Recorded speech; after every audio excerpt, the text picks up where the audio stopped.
قبل ما ابدا الفيلم يا صديقي عايز اقول لك انك وحشتني، وبما انك وحشتني فجايب لك النهارده فيلم جامد جدا. كل اللي عليك تركز معايا وتسمع للنهايه علشان فيلمنا النهارده جديد. وبدون ما اطول عليكم صلوا على النبي ويلا بينا نبدا.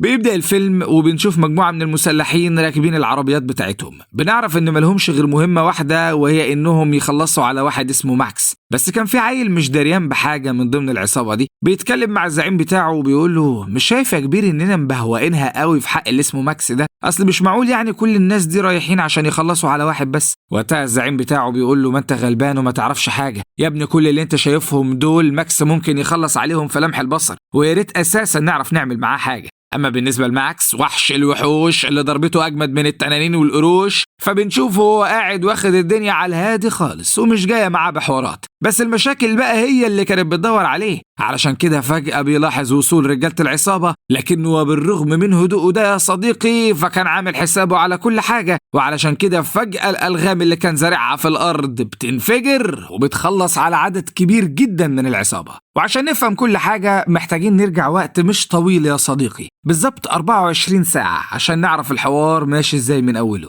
في الوقت ده بنشوف واحد بنعرف ان اسمه فراي، زي ما بنعرف كمان انه وزير، وبنشوفه وهو بيتكلم مع رجالته وبيقول لهم عاوزين كل الناس تركز في اللي هيحصل النهارده لان اللي جاي كله مبني عليه. خلوا بالكم كل عصابات جنوب الهند دلوقتي متجمعين في حفلة عيد ميلاد جاني، وهناك برضو موجود صحفي خطير جدا هو اللي كشفهم، وكل دوركم دلوقتي انكم تروحوا على هناك وتعملوا معاه الواجب. وبعد ما بيخلص كلامه معاهم بيطلب منهم يتحركوا عشان ينجزوا مهمتهم، وبيدخلوا مجموعة تانية من رجالته. ساعتها فراي بيسألهم وصلتوا لحد فين في اللي كلفتكم بيه؟ ساعتها رجالته بيقولوا له قدرنا نوصل ل8 من التشكيل الوزاري الجديد في الحكومة الهندية وخلصنا عليهم، بس مش باقي غير واحد بس مش عارفين نوصل له، لكننا من باب الحرص يعني جبنا اخواته الاتنين، شوف عاوز تعمل معهم ايه واحنا معاك. وقتها فراي بيقول لهم هو في وقت للعمايل؟ هاتوهم لي بسرعة. بمجرد ما بيشوفهم يا صديقي بيظرف كل واحد منهم طلقة وبيخلص عليهم. بعدها رجالته بيقدروا يوصلوا للوزير اللي ما كانوش عارفين يوصلوا له وبيخلصوا عليه هو كمان. المشكلة بقى ان فراي وعلى الرغم من كل البلاوي اللي بيعملها دي، لكنه لما بيظهر قدام الناس بيبقى عايش فيها دور عم الطيب اللي ملوش في اي حاجة شمال، واللي كان مساعد على كل ده هو اسم الشرطة بتاع المدينة، واللي كان في مية المخلل على الاخر ومحدش جوه الاسم كان شاغل باله بأي حاجة. بنتأكد من ده يا صديقي لما في يوم بنشوف بنت داخلة مع ابوها للاسم وبتسأل الضباط اللي هناك عملوا ايه في حوار السكوتر اللي اتسرق منهم، وبنفهم من كلامهم انهم عملوا محضر من فترة بخصوص الموضوع ده. وقتها الضابط بيتكلم معاها بمنتهى الاستهتار وبيقول لها خلي بالك الكاميرات بتاعت الاسم بايظة من اكتر من 6 شهور ومش عارفين نصلحها، فككم بقى ما كانش حتة سكوتر، على العموم يعني لو وصلنا لأي جديد هنبقى نكلمكم. بعدها بنلاحظ ان في تجهيزات بتتعمل في الاسم عشان يستقبلوا مفتش الشرطة الجديد اللي هيتنقل عندهم، لكننا بنلاحظ ضابط بنعرف ان اسمه داس، وبنلاحظ كمان انه مش جاي معاه كل اللي بيتعمل ده. علشان كده فضل يتكلم مع زمايله وقال لهم خلوا بالكم لما المفتش الجديد يوصل ويلاقيكم عاملين كل الهيلمان ده هيتعوج علينا من اولها. وقتها المفتش الحالي اللي بنعرف ان اسمه رافاني بيرد عليه وبيقول له خلي بالك انت ما تعرفش المفتش الجديد اللي هيتنقل هنا ده يبقى مين، ده ماكس التنين. عايز اقول لك ده بقى غير اي واحد انت خدمت معاه قبل كده، لانه ظابط ما يعرفش الهزار ومشكلته دايما في انه عنيف ودموي جدا في كل المهام بتاعته، وده اللي عامل له مشاكل دايما مع كل القادة بتوعه. وبعد وقت قليل يا صديقي ماكس المفتش الجديد بيوصل للمدينة اللي هيستلم فيها شغله، وبنلاحظ انه جاي بالقطر هو وامه، وفي محطة القطر بيقابله العسكري بتاعه وبياخده وبيوديه للاسم. وبعد ما وصل بوقت قليل بيكتشف ان في حوارات كتير مستنياه، وده بعد ما 2 من ولاد ناس واصلين جدا في الهند بيخبطوا بعربيتهم في سور الاسم. المشكلة بقى يا صديقي هي ان دول ما كانوش اي 2، لكنهم معاهم صور لكل الجرائم اللي فراي عملها. بمجرد ما خبطوا في سور الاسم واحدة من الضباط بتوع الاسم راحت عشان تحقق معاهم وتشوف الكلام على ايه، لكنهم ما عملولهاش اي اعتبار وضربوها. دخلوا لها بقى في الاسطوانة بتاعت هو انت بتعرفيش احنا نبقى اولاد مين ولا ايه، ده انت ايامك اللي جاية اسود من قرن الخروب. وقتها ماكس اللي يا دوب كان لسه واصل يا صديقي بيجيب العيال دي من قفاهم وبيرميهم في الحبس. وداس اللي ماكس ما كانش جاي معاه سكة من قبل ما يوصل للمكان اساسا بيبدأ يتكلم مع ماكس وبيقول له خلي بالك انت كده بتورط نفسك ورطة انت مش قدها وهتورطنا كلنا معاك، سيب العيال دي تمشي احنا مش ناقصين حوارات. وقتها ماكس قرر يوصل رسالة للكل عشان يبقوا عارفين طريقته، ونادى على رافاني وقال له انت لسه تعتبر قائد المكان ده، وبما اني خلاص هستلم منك فانا بديك امر تمسك دعس وترميه جنب العيال دي عشان يتعلم بعد كده يتكلم مع القادة بتوعه ازاي. بعدها صديقي ماكس بيمشي من المكان تمهيدا لانه هيجي تاني يوم عشان يستلم قيادة الاسم بشكل رسمي. وبعد ما بيمشي من المكان بتدب خناقة جامدة جدا بين العيال اللي ماكس حابسهم، وده بعد ما واحد منهم عرف ان التاني على علاقة باخته.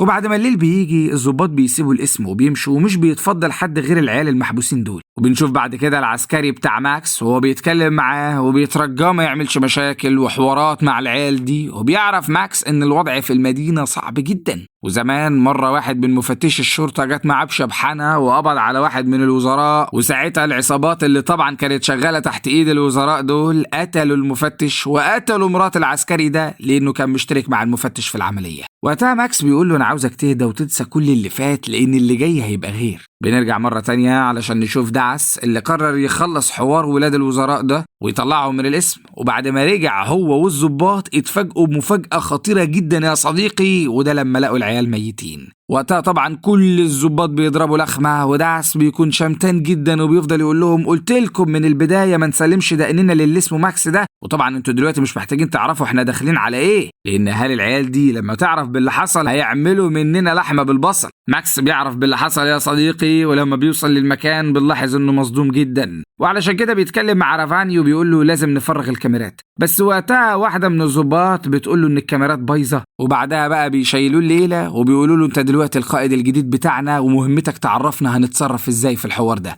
وقتها ماكس بيفصل دماغه عن كل اللي بيحصل ده وبيهدي نفسه وبيبدأ يفكر في أنسب سيناريو ممكن يكون حصل ووصل الحوار ان الاتنين يكونوا ميتين. وبالرغم من انه تخيل انهم اتخانقوا واحد منهم قتل التاني، لكن ده بيطرح سؤال اجابته صعبة جدا، وهو يا ترى مين اللي قتل الشخص التاني. وقتها ماكس وبمنتهى الشجاعة بيتكلم مع زمايله وبيقول لهم اللي حصل حصل خلاص، ودلوقتي دورنا كشرطة هندية اننا نطلع بيان واضح نعلن فيه الموضوع. بس ساعتها كل اللي حواليه بيكونوا ميتين من الرعب يا صديقي، وبيقولوا له مجرد ما الحوار ينتشر فراي ورجالته هيخلصوا علينا كلنا وعلى اللي جابونا كمان. وفجأة صديقي فراي بنفسه بيوصل للاسم وبيسأل عن العيال اللي اختفت، وساعتها رافاني بيطلع يتكلم معاه وبيقول له انهم ما يعرفوش عنهم اي حاجة. لكن الكلام ده ما جاش سكة مع فراي اللي حس ان رافاني بيحور عليه، وعلشان كده ادى اوامر لرجالته يقتحموا الاسم بالعافية ويدوروا كويس. فعلا الضباط بتوع الاسم مش بيقدروا يسدوا مع رجالة فراي اللي بيحطوا عليهم، لكن ماكس بيقرر يتدخل وعلشان كده بيدور الضرب في رجالة فراي وبيعمل معاهم فوق الصح بشوية. وقتها فراي قرر يشوف الكلام على ايه مع ماكس اللي فاكر نفسه مفيش منه، بس لما بيروح يضربه ماكس بيمسكه يكسر وشه وبيعرفه انه غير اي حد هو اتعامل معاه قبل كده. وساعتها فراي بيجيب وراه وبياخد رجالته وبيخلعه بسرعة. لكن فراي كان متزاول جدا من اللي حصل، وعلشان كده اتصل بابنه واللي بنعرف ان اسمه ران وحكى له كل حاجة حصلت. ساعتها ران اتصل بماكس وفضل يصيح، لكن ماكس قال له لو جاي معاك بشبحنة تعال انت كمان عشان اظبط معاك اللقطة. بنشوف ماكس بعد كده وهو بيتكلم مع الضباط بتوعه وبيقول لهم لازم نتأكد دلوقتي ان مفيش اي حد شافنا واحنا بندخل العيال اللي ماتت دي جوه الاسم، وفعلا بيتأكد ان الكاميرات دي كلها رايحة في داهية وانه في السليم. وبعدها بيبدأ يرسم سيناريو تاني يطلع رجالته من الحوار، علشان كده بيقول لهم في غابة قريبة من الاسم هناخد جثث العيال دي ونحطها جوه الغابة وكأنهم ماتوا في حادثة. وفجأة القائد بتاع رافاني بيتصل بيه وبيفضل يهزقه بسبب القبض على العيال دي، وساعتها رافاني بيتوتر جدا، ولكن ماكس بيقرر يطلعه من الحوار ده وبيفتح الكاميرا بتاعت الموبايل وبيصور المكان كله للقائد وبيقول له احنا ولا عندنا حد ولا في منه الكلام ده. وبعد المكالمة ماكس بيتكلم مع رجالته وبيقول لهم خفوا نفسكم بقى علشان تنفذوا الخطة بتاعتي ونخلص من الحوار ده. بس فجأة صديقي بتوصل عصابة بنعرف ان اسمها عصابة الدراجات، وساعتها واحدة من الضباط اللي موجودين في المكان واللي بنعرف ان اسمها مينا بتتكلم مع ماكس وبتقول له ظهور العصابة بتاعت الدراجات ملوش غير معنى واحد، وهو ان المفتشة روبا هتظهر خلي بالك بقى دي ملهاش حل ولا بيضحك عليها، وبمجرد ما تدخل الاسم هتقطع على الحوار كله وهتعرف كل حاجة. وقتها ماكس ما بيشغلش باله بكل الكلام اللي اتقال ده، وبيتكلم مع الكل وبيقول لهم رتبوا كل حاجة زي ما انا قلت وجوه الاسم ومفيش حد هيقدر يوصل لحاجة. وبعد شوية كلام مينا بيطلع صح فعلا، وروبا بتوصل للاسم، وساعتها ماكس بيتكلم معاها ولا كأنه يعرفها. بس روبا كانت أذكى من كده يا صديقي، وكانت واثقة إن ماكس بيتوه في الكلام لسبب، وعلشان كده بمنتهى قوة الملاحظة شافت أثر طلقة وشافت كمان بقعة الدم على الأرض، وتأكدت إن في حاجة غلط بتحصل في المكان. عشان كده بعد ما بتخلص زيارتها للاسم بتتقابل مع جاني وبتقول له ظنوننا كلها في محلها والعيال دي كانت موجودة هناك. وقتها جاني بيقول لها انت كده عملت اللي عليكي، وطالما اكدتي لي ان الموضوع كان في الاسم هتواصل مع واحد تبعي هناك هيعرفني كل حاجه، عشان نكتشف بعدها بقى يا صديقي ان الاسم مخترق، وده بسبب وجود ضابط اسمه جونيد كان خاين بيسرب الاخبار، لكن ماكس عرف عشان كده مسكه فتقه. بس للاسف جونيد كان بلغ خلاص بكل حاجه، وبعت رساله صوتيه لجاني قال له فيها ان ماكس هو اللي قبض على العيال وهو السبب في كل حاجه. وبعد ما ماكس عرف انه اتاخر وان جونيد خلاص بلغ بكل حاجه، طلب من رجالته ياخدوه يحبسوه، وبعدها بدأ يحط خطة جديدة. وعشان كده اتكلم مع 2 من الضباط وطلب منهم ياخدوا موبايلات العيال اللي ماتت ويطلعوا بالعربية لمكان بعيد، ومن هناك يتصلوا بمحل كاوتش، وده على اساس يعني انهم عاوزين يغيروا الكاوتش بتاعهم. طبعا حاجة زي كده لما تظهر يا صديقي الكل هيفتكر العيال دي لسه عايشين، خصوصا ان المكالمة بتتعمل في مكان بعيد عن الاسم وكمان من تليفونهم. عشان ماكس يضمن ان الخطة هتتنفذ مظبوط زي ما هو عايز، طلع هو ورجالته عشان يخلي رجالة جاني ينشغلوا بيهم ويدي مساحة لرجالته ينفذوا اللي هو عاوزه. وفعلا يا صديقي بمجرد ما خرج رجالة جاني جيريوا عليه علشان يظبطوا معاه اللقطة، لكن ماكس ولا شاغل باله واللي جاله اداله. اول واحد دخل عليه ماكس طوحه، والتاني شلوحه، والتالت كان رجل تمرجحه، كان بيداش من الوش اللي بيقابله، وكل واحد من رجالة جاني حصل اللي قابله. وبعد ما كلهم جابوا ورا وقرروا يهربوا، ماكس بدأ يطاردهم لحد ما وصلوا المكان مهجور، وساعتها لاحظنا قد ايه كانوا خايفين منه لدرجة ان عدد منهم نطوا جوه مراوح المواتير. وفي نفس الوقت ده روبا بتجيلها معلومة بان في مكالمة اتعملت من تليفون العيال اللي المفروض انهم ماتوا. طبعا لما بتبلغ جاني بالكلام ده بيتنرفز عليها جدا وبيقولها بسبب غبائك ومعلومة غلط قلتيها ضيعت عدد كبير جدا من رجالتي وفي الاخر طلعوا عايشين. طبعا بعد ما روبا اخدت وصلة التهزيء دي قررت انها تروح على المكان اللي المفروض ان المكالمة حصلت فيه. بس لما بتوصل هناك هي وجاني اللي كان موجود معاها مش بيلاقوا اي دليل على ان كان في حد في المكان اساسا. وبعد شوية بيوصل الراجل بتاع محل الكاوتش للمكان اللي المفروض ان المكالمة حصلت منه علشان يشوف شغله. بس لما بيلاقي العدد الكبير ده من المسلحين موجودين في المكان بيقلق جدا، لكنه بيكبر دماغه وبيقرر يشوف شغله ويخلع بسرعة.